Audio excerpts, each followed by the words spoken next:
রাকিবের সাথে বিয়ে হলো এই 1 বছর 2 মাস। পারিবারিকভাবে বিয়েটা হয়েছিল। আমরা আলাদা কোনো পছন্দ ছিল না বলে বাসার অমতে যাইনি। বাসার মতে রাকিব আমার 12 বছরের বড় হওয়া সত্ত্বেও আমি ওকে বিয়ে করেছিলাম। বাসার সবাই বলতো বর বউ এর বয়সের ব্যবধান যত বেশি হয় ভালোবাসা নাকি তত বেশি।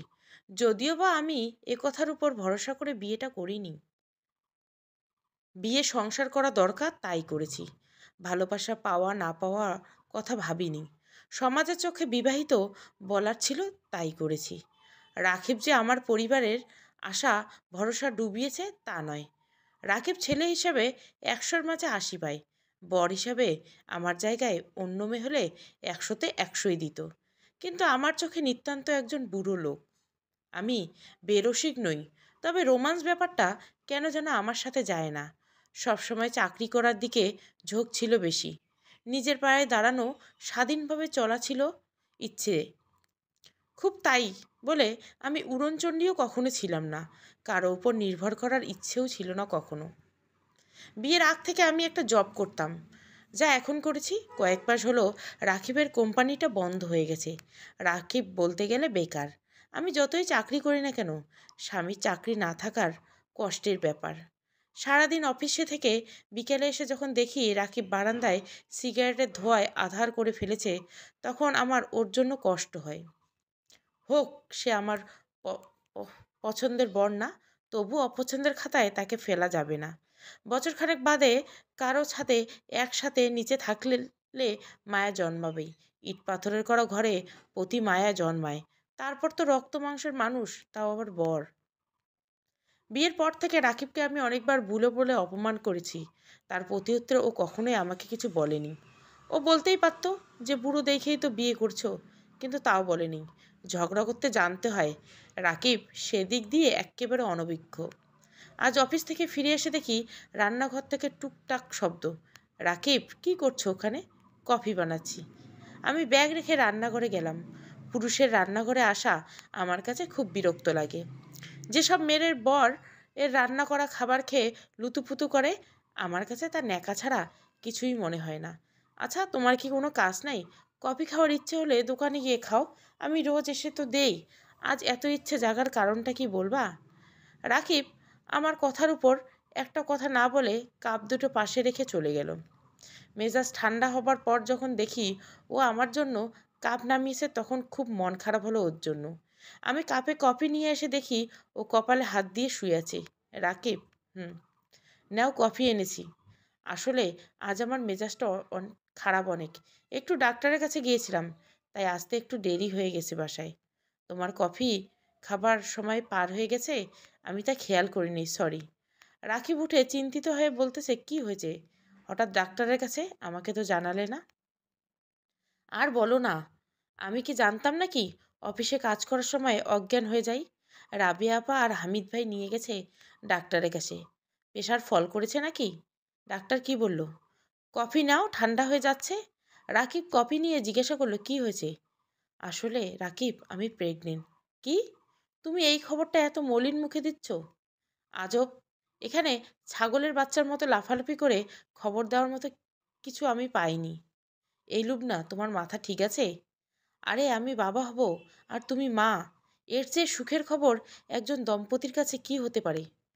শোনো রাকিব, বিয়ে আমাদের সবে 1 বছর হলো। এর মাঝে বাচ্চা কাচ্চা নেওয়া খুব ঝামেলা। 3-4 বছর পর ভেবে দেখব। এটা আল্লাহর দান। তুমি আমি ভেবে দেখার কিছু না। দেখো, যদি সন্তান আজ না হয় কাল আসবে, সেও তো আজ নিলে ক্ষতির কিছু নেই। আচ্ছা, একজন সন্তানকে কেন্দ্র করে স্বামী স্ত্রীর মাঝে সম্পর্ক গভীর হয়, তা জানো? এত জ্ঞান দিও না, ভাল লাগে না এত জ্ঞান শুনতে। একটা বাস্তব একটা মুভি নয় যে আমি মা হতে চলেছি বলে তোমার কোলে ঝাঁপিয়ে পড়ব আর তুমি খুশি হয়ে চিৎকার দিয়ে আমায় আমায় কোলে তুলে নিবে। এটা বাস্তব। আমাদের একটা সিদ্ধান্তে আমাদের ভবিষ্যৎ শেষ হয়ে যেতে পারে। রাকিব চুপ হয়ে আমার মুখের দিকে তাকিয়ে আছে। আর আমাকে অফিস করতে হয়। অফিস করে বাচ্চা পালা পসিবল না। অফিস ছেড়ে দাও। আমি খুব ক্ষেপে গেলাম। আমার কাছে অফিসটা আমার খুব পছন্দের জায়গা। আহ, অফিস ছেড়ে দাও। মামাবাড়ি আবদার যেন আমি অফিস ছাড়ি, আর নিজে তো ইনকাম বলে এক ও পাই না, খাবো কি তখন? যা ইচ্ছে বললেই হয়। রাকিব ধীর গলায় বলছে, আমার স্ত্রী, আমার সন্তান ভরণ পোষণের দায়িত্ব আমার। আমি ঠিক কাজ পেয়ে যাব। ও এতদিন বউ পালার কথা মাথায় আসেনি, এখন বাচ্চার কথা শুনতে বউয়ের প্রতি দরদ উতলে উঠছে। রাকিব, আমার বিয়ের আগেই আমি তোমাকে জানিয়ে রেখেছিলাম যে আমি জব করব, আর আমি তোমার উপর নির্ভরশীল হতে পারবো না। সো এই নিয়ে নতুন করে কিছু বলার নেই। আচ্ছা, তুমি জব করো, দরকার হলে আমার মাকে আনবো, আমি আর আমার মা মিলে বাচ্চা দেখব। আমার রাগ আরও বেড়ে গেল। উহ, চুপ করবা? আমার কাজ কি শুধু বাচ্চা জন্ম দাও? শিমু, এ আমাদের প্রথম সন্তান, আমাদের নতুন জীবনের পথ, এর শুরু আমাদের সন্তান। আমাদের ওকে খুব দরকার, সত্যি খুব দরকার। তোমার দরকার হতে পারে, তবে আমার না। তুমি তো বয়সের 3 ভাগের 2 ভাগই শেষ করেছো, তাই তোমার এখন বাচ্চা পালার শখ হতেই পারে। কদিন পর হয়তো বলবে নাতি পালার শখ হয়েছে, কিন্তু আমার বয়স হয়নি বাচ্চা পালার। বিবাহিত জীবন কাটাতেই পারলাম না, এর মাঝে বাচ্চা কাচ্চা, উফ, ভাবতে পারছি না। প্লিজ। আমি কফির কাপটা ছুঁড়ে ফ্লোরে ফেললাম, চিৎকার দিয়ে বলছি, আমি না বলছি কানে যায় না? অসহ্য, আমার জীবনটাকে একেবারে শেষ করে দিলে। বলেই আমি রুম থেকে বের হয়ে গেলাম। ছাদে গিয়ে দাঁড়িয়ে আছি, মনে মনে ভাবছি, তামিমের সাথে এত খারাপ ব্যবহারটা না করলেই পারতাম। ছোটবেলা থেকে রাগটাকে কন্ট্রোল করতে পারি না আমি, তবে আজ রাগের পিছনে যুক্তি আছে। হঠাৎ করে পিছন থেকে আমার নাক ধরে ডাক দিল, পিছনে তাকিয়ে দেখি রাকিব। বাসায় চলো, তুমি দুপুরে এখনো খাওনি, চলো। আমার খিদে নেই, তুমি খেয়ে নাও। আচ্ছা, আমার খাবার দিতে হলে চলো। তুমি তো রান্নাঘরে যাওয়া পছন্দ করো না। আমার কথার পেছে আমায় ফেলে দিল, না গিয়ে উপায় নেই। বাসায় গিয়ে খেতে বসলাম। রাকিব খাবার নিয়ে নাড়াচাড়া করছে আর কি যেন ভাবছে। খাচ্ছ না কেন? রাকিব শুনছে না। আমি শুধু চেঁচিয়ে বললাম, কি হলো? কি খাচ্ছি। সন্ধ্যাবেলা রাকিব বের হয়ে বাইরে, কিন্তু আজ বের হচ্ছে না, আমার সাথে তেমন কথা বলছে না। কাল শুক্রবার, তাই আজ একটু রাত করে ঘুমাচ্ছি। কাল পরশু অফিস নাই। রোববার সেই বিকেলের পর থেকে কথাই বলছে না কোনো। ও চুপচাপ স্বভাবের, তবে ও গোমরা নয়। তবে আজ বিকেল থেকে ও কেমন যেন চুপচাপ হয়ে গেছে। আমি ওটায় মনোযোগ না দিয়ে খবরের কাগজ পড়ছি। পড়তে পড়তে চোখ লেগে গেল। বৃষ্টির শব্দে ঘুম ভেঙে যায়। বিছানায় দেখি রাকিব নেই। ঘড়িতে তাকিয়ে দেখি 2:45। আমার মনের ভিতর কেমন যেন করলো। মানুষটাকে আমি চোখে হারাই না, তবে চোখের আড়াল হলে ভয় যে হয় না তা নয়। বিকেলে অত কিছু বলেছি, তাই অভিমান করে চলে গেলে না তো? অনেক কিছু মনে ভেসে আসলো, তাই বিছানা থেকে তড়িঘড়ি করে উঠে দেখি বারান্দার দরজা খোলা। বারান্দার পাশে গিয়ে দেখি রাকিব মোবাইল হাতে নিয়ে দাঁড়িয়ে আছে। আমি গিয়ে বললাম, কি ব্যাপার, বারান্দায় দাঁড়িয়ে আছো এত রাতে? বাইরে বৃষ্টি দেখছো না? রাকিব মোবাইলে হাত থেকে হাতে নিল। আমি ওর ভাবভঙ্গি ভালো না দেখে ওর মোবাইলটা হাতে নিয়ে দেখেই বাচ্চাদের হাসির ভিডিও দেখছি। আমি অনেকক্ষণ চুপ করে রুমে চলে আসলাম। রাকিবও কিছুক্ষণ পর রুমে আসলো। আচ্ছা, তোমার সমস্যা কি বলবা? রাকিব কোনো কথাই বলছে না। মেজাজ আরও খারাপ হলো। আমি বললাম, আচ্ছা, আমার কথা কানে যাচ্ছে না? বাচ্চার ভূত কি পাইছে তোমায়? শোনো, কাল আমি মায়ের কাছে যাব। কেন? কেন মানে, যাবো তো যাবো, সারা জীবন তোমার বুয়াগিরি করব নাকি? আচ্ছা, এত রাতে কি শুরু করলা? ও, আমি শুরু করি? রাকিব শুয়ে চোখ বুজে আছে। ঝগড়ার সময় প্রতিপক্ষের নিষ্ক্রিয় থাকা গায়ে জ্বালা ধরিয়ে দেয়। ওর নিষ্ক্রিয় থাকাটা আজ নতুন নয়। এর আগেও অনেক এমন হয়েছে, আমি বকবক করে গলা ফাটিয়েছি, আর ও ঘুম জেদ আমার যত বেশি, ওর তত কম। তাই আর ব্যর্থ চেষ্টা না করে আমি শুয়ে পড়লাম। কিছুক্ষণ পর রাকিব বলল, মাকে এই খবরটা দিও, আশা করি সে তোমাকে বোঝাবেন। সে মা, সে জানে মা হবার খুশি কি। ও, খবরদার মাকে এই ব্যাপারে কিছু বলবা না। আসলে আমার তোমাকেই বলা উচিত হয়নি। রাকিব হেসে দিল। হাসলে যে? হাসবো না? আমার সন্তান পৃথিবীতে আসবে আর তা আমাকে জানানো হবে না? হাস্যকর। আমি পৃথিবীর, মনে হয় এ দুনিয়াতে এই প্রথম বাবা যার তার সন্তান সম্পর্কে শোনার বা বলার অধিকার নেই। আমি আর ওর উপর কোনো কথা বলতে পারলাম না। মাঝে মাঝে প্রচণ্ড রাগ রাকিবের এক কথায় ভেনিশ করে দিতে পারে, আগুনে পানি ঢালে দেওয়ার মতো। এই 1 বছরের ঝগড়া হলেও কখনো 30 মিনিটে না কথা বলে থাকতে পারেনি। ও ঠিক কথা বলিয়ে নেই। ঘুম আসছে না কিসের চিন্তা, আমায় ঘুমাতে দিচ্ছে না। আমি সন্তান চাই, তবে এ সময় সঠিক নয়। আমার বাচ্চা কোনো খারাপ পরিবেশ পাক, তা আমি চাই না।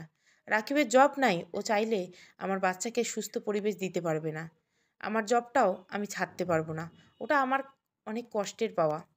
সংসার গুছিয়ে নেবার আগে যদি মা হই তাহলে এত কিছু সামাল দিতে পারবো না। আমার ফ্রেন্ডরাও কেউ বাচ্চা নেয়নি এখনও, যার ভবিষ্যৎ আমি নিশ্চিন্ত করতে পারবো না। তাকে অযথা পৃথিবীতে এনে কী লাভ? না, শেষ সিদ্ধান্ত, আমি এ সন্তান নেব না। সকালে উঠতে উঠতে 10টা বেজে গেল। উঠে দেখি রাকিব বেডে নেই। না বলে কই গেল? ও জানে আমি মায়ের কাছে যাব, তাও না বলে চলে গেছে। দরজার সামনে থেকে লক করে গেছে। কি অদ্ভুত মানুষ আমার কপালে জুটেছে। কিছুক্ষণ বাদে আমি ওয়াশরুম থেকে বের হয়ে দেখি আমার রুমের সারা দেওয়ালে বাচ্চাদের ছবি ভরে ফেলেছে। বিছানা পাশে দোলনা, ফ্লোরে রকমারি বাচ্চাদের খেলনা। আর রাকিব আমার ড্রেসিং টেবিলে থেকে আমার সাজ প্রসাধনী সব নামিয়ে সেখানে পুতুল রেখেছে। এসবের মানে কি? শিমু, রুমটা সুন্দর লাগছে না? আচ্ছা, তুমি কি আমার পাকাপাকি যাবার ব্যবস্থা করছো?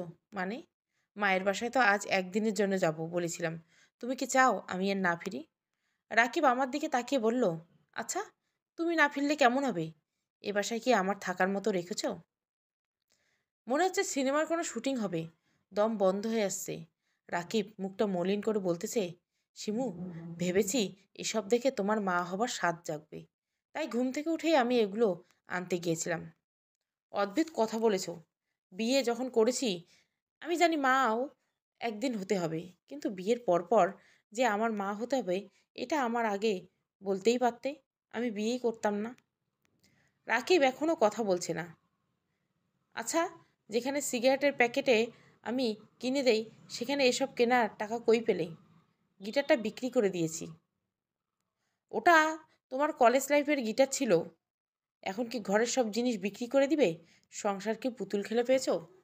কলেজ লাইফের জিনিস আমার সন্তানের চেয়েও বেশি নয়।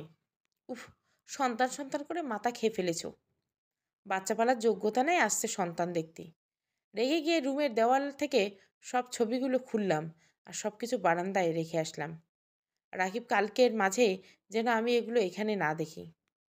মনটা তো খারাপ করে দিলি। দিনটাই ঝগড়া দিয়ে শুরু হলো। জানি না সারাদিন কি হয়। ভাবলাম আজ আর মায়ের কাছে যাব না। রান্নাবান্না করার পর নিজে না খেয়ে রাকিবের জন্য খাবার টেবিলে রেখে আমি শুয়ে পড়লাম। শরীর ভালো লাগছে না আর খেতেও ইচ্ছে হচ্ছে না। কিছুক্ষণ পর শুয়ে থাকতেও ভালো লাগছে না। বারান্দায় গেলাম। বারান্দা আগে আসতেই পোড়া সিগারেট দেখতাম ফ্লোর ভরে গেছে। আজ একটাও দেখছি না। কি ব্যাপার, ও কি সিগারেট খায়নি নাকি শেষ হয়ে গেছে?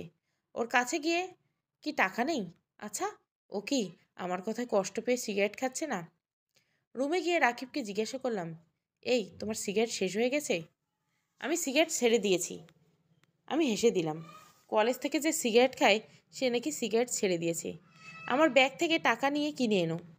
রাকিব উঠে ওর প্যান্টের পকেট থেকে নতুন সিগারেটের প্যাকেট এনে আমার হাতে দিয়ে বলল, দেখো, গতকাল কিনে এনেছিলাম, সব রয়ে গেছে। হঠাৎ এত উন্নতি? রাকিব একটু থেমে বলতেছে, তুমি জানো না বাচ্চাদের বাবা সিগারেট খেতে নেই? আমার চোখে পানি চলে এলো।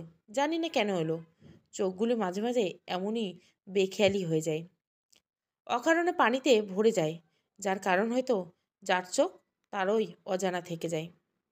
আমার সন্তান আসার পাগলামি রাকিবকে চেপে বসেছে। এই পাগলামি সায় দেওয়া আমার বোকামি হবে। তাই চোখের পানি কৌশলে আড়াল করে রাকিবকে জিজ্ঞাসা করলাম, খেয়েছো তুমি? না। কেন? খাবার দিয়ে টেবিলে গেলাম। তুমি চলো, এ সময় না খেয়ে থাকা উচিত নয়। মাঝে মাঝে খুব জানতে ইচ্ছা হয় রাকিব কিসের তৈরি।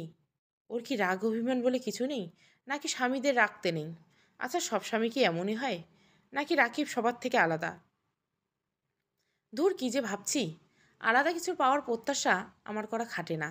কিছু পাওয়ার ইচ্ছে হলে কিছু দিতে হয়, যা আমি কখনোই রাকিবকে দিতে পারবো না। অতিরিক্ত কিছু আমি দেখাতে পারি না, নিজেকে প্রকাশও করতে পারি না। হয়তো চিরটা কাল রাকিবের কাছে বাজে বউ হিসাবে রয়ে যাব। নিজেকে ভালো হিসাবে তুলে ধরারও ইচ্ছে জাগে না আমার। সব বউ ভালো হতে পারে না, জানি না। বাজে হলো রাকিব ঠিক রাকিবের মতোই রয়ে যাবে। রাত তখন 10টা। আমি সারাক্ষণ ভাবছি আমার কি করা উচিত তাই নিয়ে। আমার এটা যতদিন বহন করব, রাকিবের বাবা হওয়ার লোভ তত বেড়ে যাবে। যেহেতু আমি এ বাচ্চা রাখবো না, তাই বেশি দেরি না করা উচিত হবে না। কাউকে জন্ম দিলে হয় না, তাকে পালন করার যোগ্যতা থাকতে হয়। আচ্ছা, আমি কি চাকরি ছেড়ে দিতে পারি না? না না, এ আমার অনেক পরিশ্রমের পাওয়া, তাকে আমি ছেড়ে দিব না। আর রাকিবের জব নেই। অনেক টানাপোড়েনের পর সিদ্ধান্ত নিলাম আমি এ সন্তান নিব না।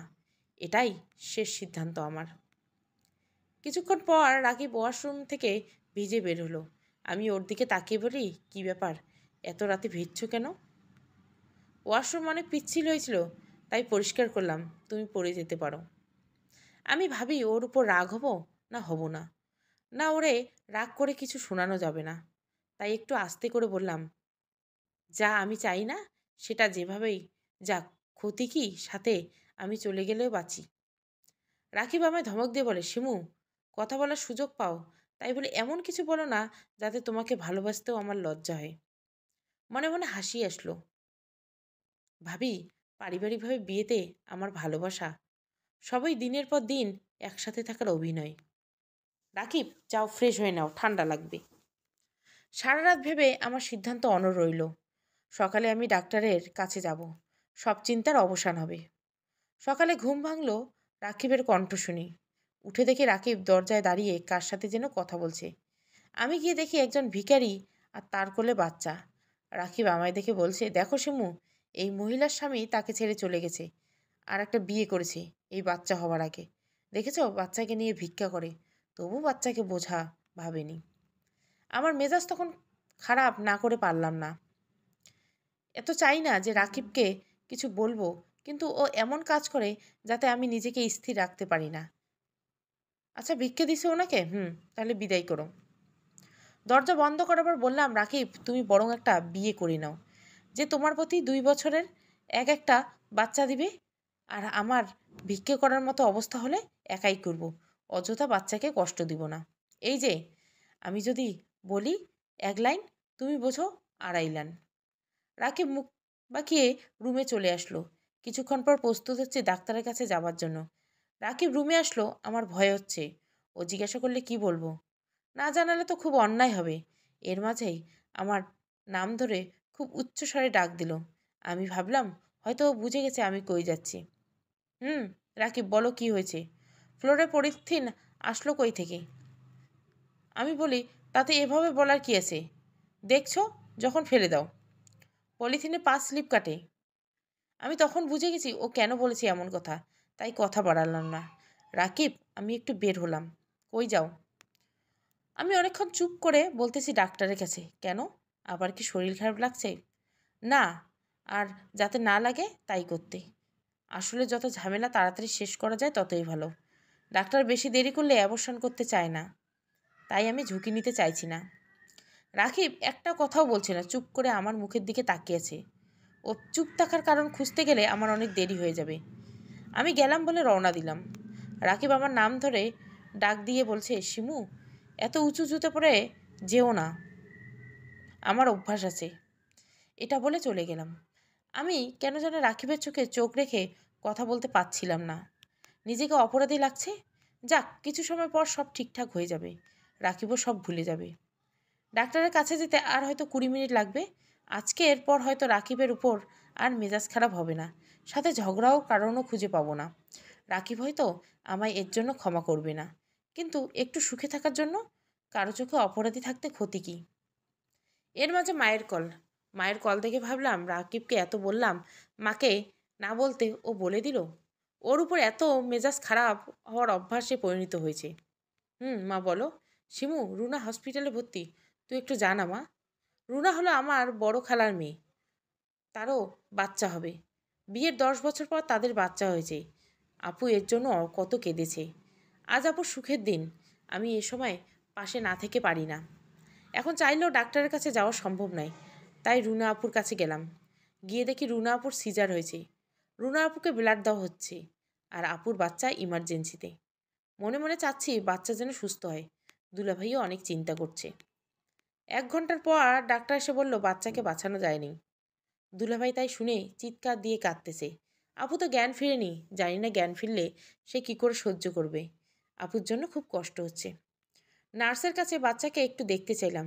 বাচ্চা আমার কোলে এনে দিল। বাচ্চার মুখ দেখে মনে হচ্ছে না বাচ্চাটা আর নেই।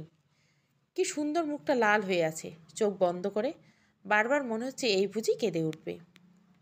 আচ্ছা, আমার বাচ্চা কি এমন চোখ বন্ধ করে থাকবে? ধুর, কি ভাবছি। বাচ্চার মুখ দেখে আমার গর্ভে থাকা বাচ্চার প্রতি আমার খুব খারাপ লাগছে। একবারও আমি আমার বাচ্চার কথা ভাবিনি। আমি কেমন মা! আমি বেশিক্ষণ বাচ্চাকে কোলে রাখতে পারলাম না। আমার কোল মনে হচ্ছে ভারী হয়ে আসছে। আমি হসপিটাল থেকে বের হয়ে এলাম। বারবার মনে হচ্ছে আমার বাচ্চাও অমন অভিমান করে চোখ বন্ধ করে থাকবে। মানুষ বছরের পর বছর অপেক্ষা করে পায় না, আর আমি পেয়েও পায়ে ঠেলে দিচ্ছি। কেমন মা আমি! আমি বউ হিসাবে যত খারাপ, তার চেয়েও খারাপ মা হিসাবে। মা হয়ে নিজের সন্তানকে তেলাপোকার মতো বিষ দিয়ে মেরে ফেলতে চাচ্ছি। সারা শরীর জুড়ে বাচ্চার ঘ্রাণ লেগে আছে। মনে মনে অনুভব করছি আমার বাচ্চা বারবার আকুতি করছে তাকে না মারার জন্য। বাসায় ফিরে দরজা নক করতে রাকিব দরজা খুলল। ও আমার দিকে তাকিয়ে কেমন যেন ফ্যাকাশে হয়ে গেল। আমার সাথে কথা না বলে বারান্দায় গিয়ে সিগারেট খাচ্ছে। আমার রুমে এসে বিছানায় বসে টেবিলে একটা খাম দেখতে পেলাম। খামটা নিয়ে দেখলাম রাকিবের কোম্পানি আবার চালু হয়েছে। নোটিশ দেখেই ভাবলাম এই বুঝি আমার সন্তানের সৌভাগ্যের ফল। আমি খুশি হয়ে রাকিবকে ডাক দিলাম, রাকিব, তোমার কোম্পানি চালু হয়েছে আর তুমি আমায় বলছো না? রাকিব রুমে এসে কোনো কথা না বলে বিছানায় শুয়ে পড়ল। কিছুক্ষণ বলল, যার জন্য চাকরি করবো সেই তো নেই বলে কেঁদে দিল। এই যে শুনছেন, অফিসে যান আর যাই করেন, রোজগার সকালে আমাকে সজাগ করিয়ে নিজেকে দেখিয়ে যাবেন। রাকিব আমার দিকে অবাক হয়ে তাকিয়ে বলে, কেন? বারে, তুমি জানো না প্রেগনেন্ট থাকা অবস্থায় মুখ দেখে উঠে যার মুখ দেখে বাচ্চা তার মতোই হয়। রাকিব বিছানা থেকে উঠে দাঁড়ালো, খুশি হয়ে বলছে, শিমু, তার মানে তুমি আমাদের সন্তানের কোনো ক্ষতি করনি? বলে আমায় জড়িয়ে ধরলো। আমি কি করে আমার সন্তানের এত বড় ক্ষতি করব বলো তো? ক্ষতি করছো তো তুমি, কি করে? এত শক্ত করে ধরলে আমার বাচ্চা অক্সিজেন নিবে কি করে? রাকিব আরও শক্ত করে ধরে আমায় বলল, আমার এই উষ্ণতা আমার বাচ্চার জন্য অক্সিজেন। বাহ, বুড়ো হলো কি, কি শক্তি গায়ে, কি শক্ত করে ধরেছে আমায়। রাকিব হেসে দিল। এই প্রথম রাকিব আমার মুখে বুড়ো শুনে হাসছে। রাকিবকে হাসলে বেশ লাগে। আগেও এত খেয়াল করে ওর হাসি আমি দেখিনি। হাসলে চোখ পানি ভরে যায়। এমন চোখের প্রেমে না পড়ে থাকা যায়? আমি রাকিবের প্রেমে পড়ে যাচ্ছি। আমি মনে হয় প্রথম যে বিয়ের 1 বছর পর প্রেমে পড়লাম। রাকিবকে ভালোবাসতে বলতে ইচ্ছে হলো, পাচ্ছি না। হয়তো এত সুখ আর নিতে পারবো না। আচ্ছা, বাচ্চাকে আমার মতো দেখতে হলে রোজ কয়বেলা আমার চেহারা তোমায় দেখাতে হবে? আমি হেসে হেসে বললাম, সারা বেলা।